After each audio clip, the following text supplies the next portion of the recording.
اعوذ باللہ من الشیطان الرجیم بسم اللہ الرحمن الرحیم۔ میں ساجد حسین محرم الحرام کے اسپیشل پروگرام آپ کے ساتھ لے کے شامل ہوا ہوں، اور غالباً مسلک حسین اور پاکستان آج کے پروگرام کا ہمارا عنوان ہے، اور مسلک حسین اور پاکستان آپ دیکھتے رہیں گے۔ غالباً ہمارے 4-5 اسپیشل پروگرام ہیں جو کہ محرم الحرام کی نسبت سے ہم لوگوں نے آپ کے لیے تیار کیے ہیں، کیونکہ ایام محرم کا آغاز ہو چکا ہے۔ ملک بھر میں مجالس تقریبات کا سلسلہ جاری ہے، غم حسین کا سلسلہ جاری ہے، اور شہدائے کربلا کی کتنی فضیلت ہے۔ امام حسین عالی مقام کا یہ سفر کتنا طویل اور کتنا کٹھن تھا، اس پر بھی ہم بات کریں گے۔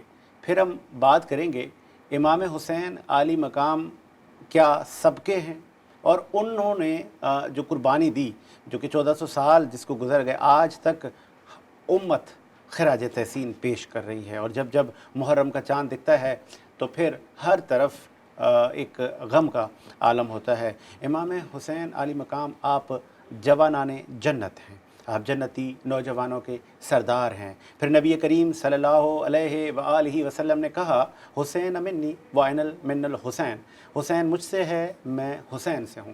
آپ کی بہت بڑی شان ہے، آپ نواسہ رسول ہیں۔ تو نواسہ رسول کی اس لازوال قربانی پر بھی ہم بات کریں گے، آپ کی فضیلت پر بھی ہم بات کریں گے، پھر اتحاد بین المسلمین پر بھی بات کریں گے۔ کیا امام حسین کی فکر، آپ کی قربانی، آپ کی زندگی ہمیں اتحاد کے لیے نہیں بتاتی؟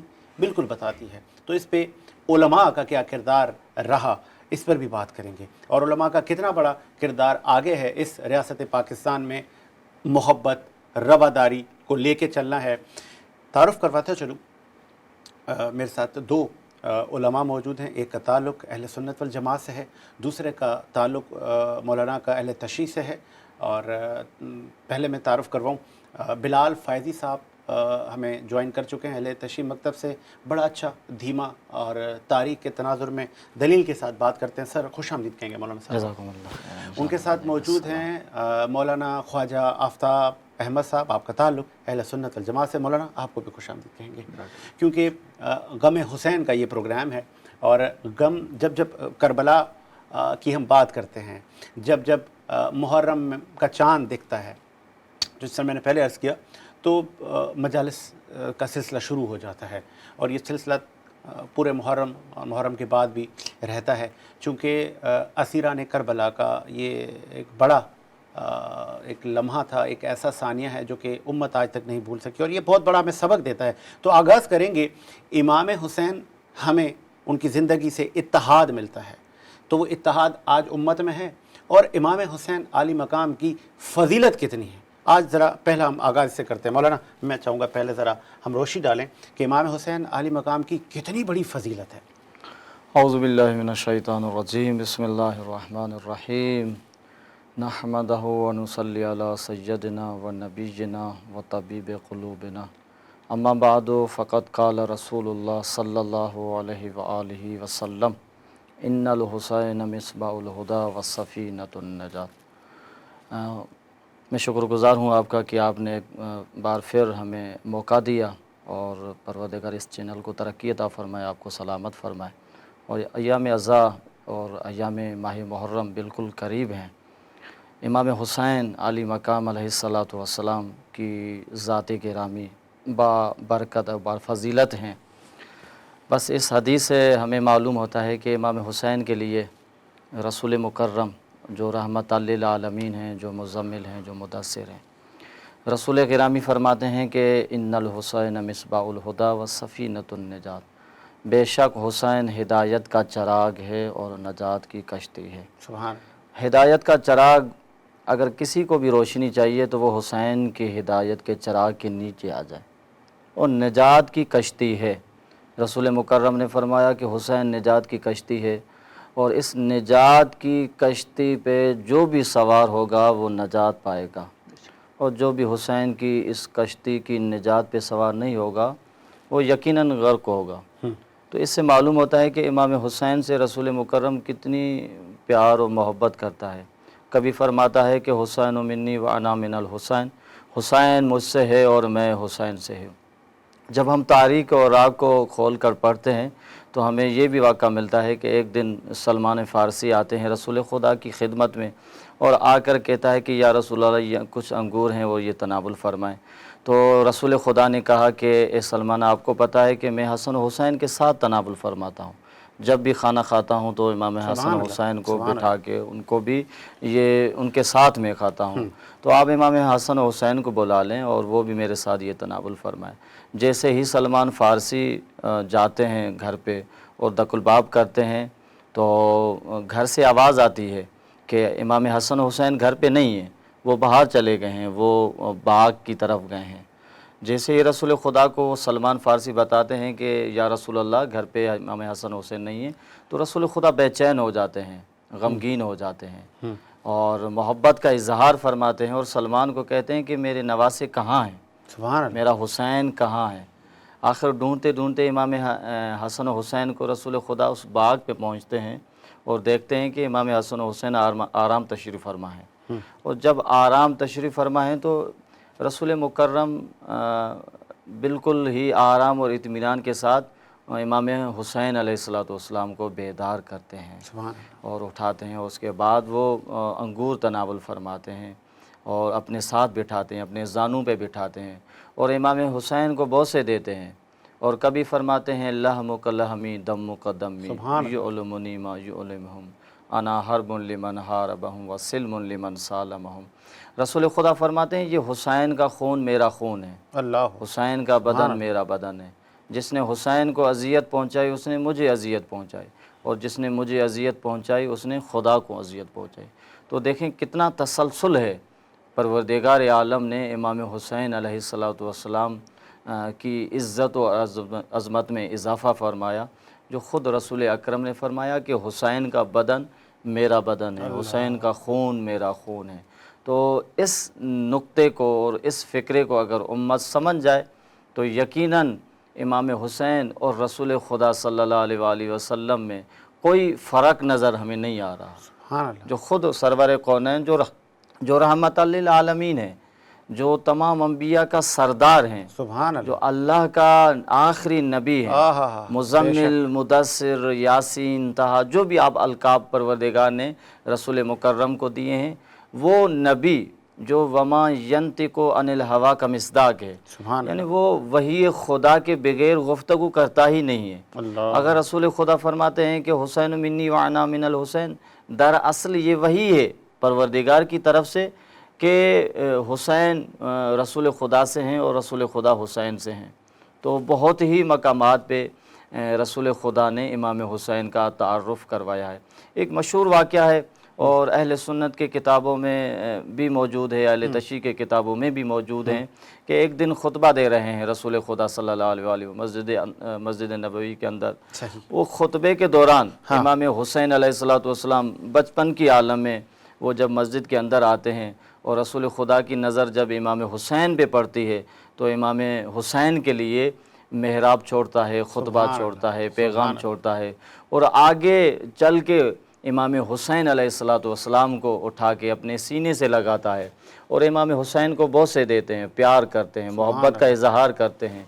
تو سامعین کہتے ہیں کہ یا رسول اللہ اس بچے کے لیے آپ نے خطبہ چھوڑا، اس بچے کے لیے آپ نے پیغام چھوڑا، تو رسول خدا نے کہا کہ میں تمہیں وصیت کرتا ہوں کہ جو میں نے یہ پیغام چھوڑا ہے، جو میں نے یہ قرآن کی آیتیں چھوڑی ہیں، جو میں نے اللہ کا پیغام چھوڑا ہے، اس پیغام کو بچانے والا یہ حسین بن علی ہے۔